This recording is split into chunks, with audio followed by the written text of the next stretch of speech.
I went into foster care right after I turned 13 in 2008. I was first placed in, I think it was 2005. I was 11 years old. I actually am originally from Humboldt County, but moved over here around 13, and about a year later I was placed into the foster care system. I entered foster care 20 days shy of 16, and it was really hard because I was about to start my junior year, and then all of a sudden I was taken away from my mom and just thrown into this whole different lifestyle that was completely different from what I was used to. It was about 9 years ago. I'm not originally from California. I am from Texas, and my mom had sent me out here to live with my grandfather. We got in a fight, and I got taken away. And yeah, I've been in foster care ever since. My mom was around sometimes, but she was very emotionally and physically abusive towards me and my younger brother. We were at a motel, and she was having an episode, just kind of beating on my brother and I. And eventually, we both escaped the motel room that we were staying in and ran down to a neighbor. And, immediately I just informed them of the urgency of the situation. Police came, and CPS, Child Protective Services, and they were very nice. And I just remember feeling a lot of relief when they came to get us. It's a very scary situation, but it was definitely nice to know we were going somewhere safe.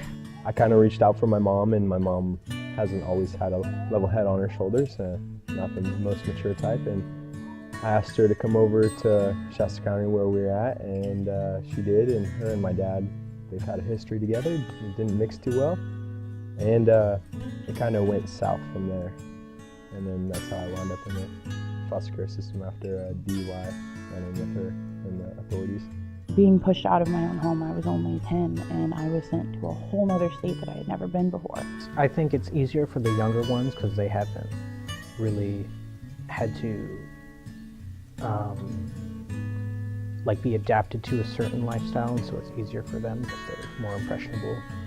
But as the older kids, I know it was hard for me to adapt to all these rules and eating certain things and doing all these different kinds of chores that I wasn't used to, and just being expected to do everything, and it was just really hard. You really have no way to expect or be ready for it, to be honest. You're living one type of lifestyle, and then all of a sudden you have to be ready to live this next. A lot of teachers would treat me differently than other kids because they knew I was in foster homes, and they would kind of look at me differently just because they had that knowledge of me being in a foster home, and they would kind of assume that I was going to be problematic because of that history of mine. It was really different, and living by somebody else's rules, because my mom and my dad, they really never had a set guideline of rules or anything. So it was a little different. I bounced around home to home, about 7 different foster homes. Everybody always gives you that look down, like they feel bad for you. They put pity on you, and you shouldn't. You should look at me like I'm a normal human being. I'm not anything different. I mean, obviously I had a different way of growing up. I grew up far different than you did, but there's nothing different about me other than the way that I grew up.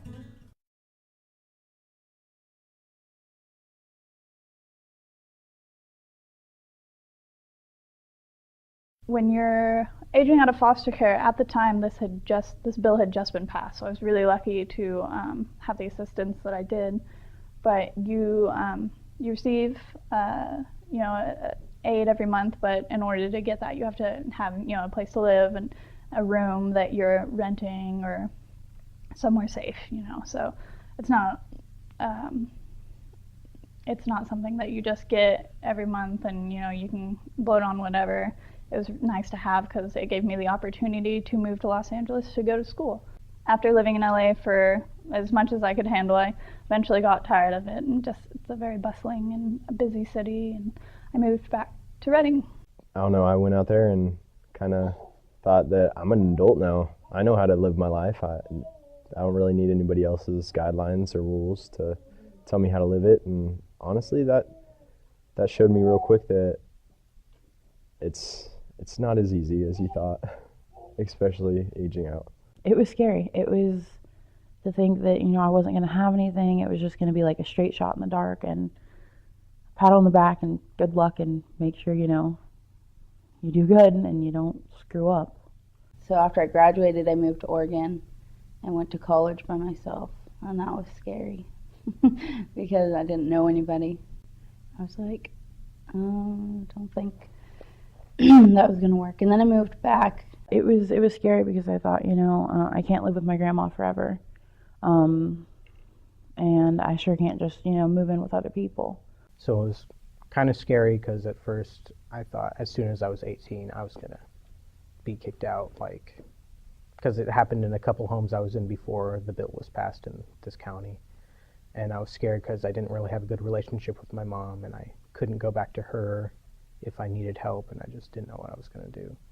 I stayed out on the streets for a little bit, and then I transitioned into my friends' houses, and I kind of couch surfed basically for that year.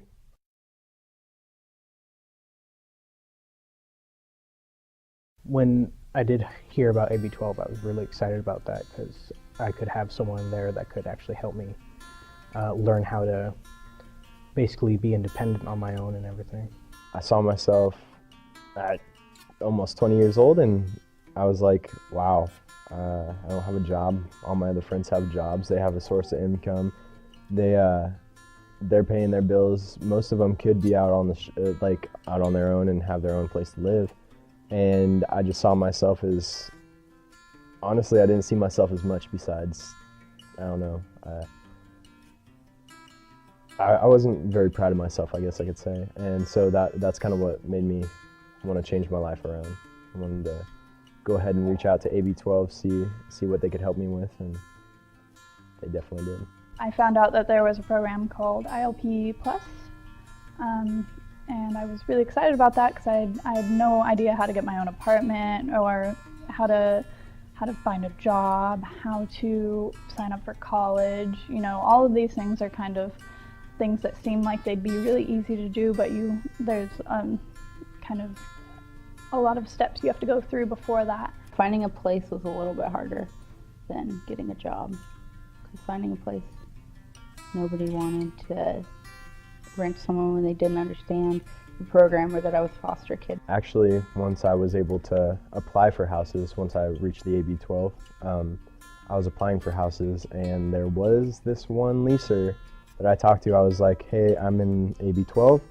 I was just wondering what the guidelines are for the living, what's the rent, what's the deposit, and she was like, immediately interrupted me and said, no, I'm not dealing with that again. I will definitely not take one of you foster kids into my housing again. And at that point, I was distraught. I didn't know what to think. At first, they were hesitant to rent to me just because of the program, and I think they were unsure that I was going to be a reliable tenant.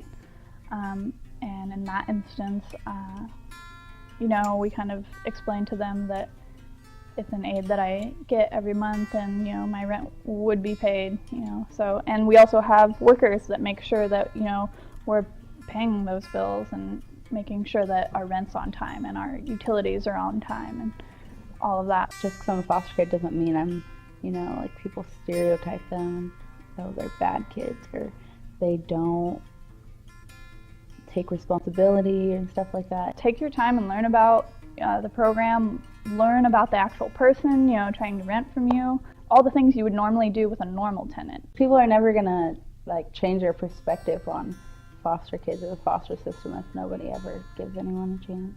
I didn't know that I needed transcripts to go to college, or my high school transcripts, or that I needed to sign up for an orientation or do these assessments to see where I'm going to be placed in college. And they helped make a checklist and put down everything that I needed to do in order and do the financial aid and get my transcripts to the school so they have them on file that start my assessments. And I guess we could say learning how to budget and everything you're going to have to pay for. I learned a lot about it after I went into the program. But they didn't teach you anything like that in school, or my foster parents never really talked about it. So it wasn't stuff I thought about. It wasn't oh, you have to like make sure you make this much to be able to afford living. I like being involved in the program. It helps a lot with support and making sure that they help me do what they think is best for myself.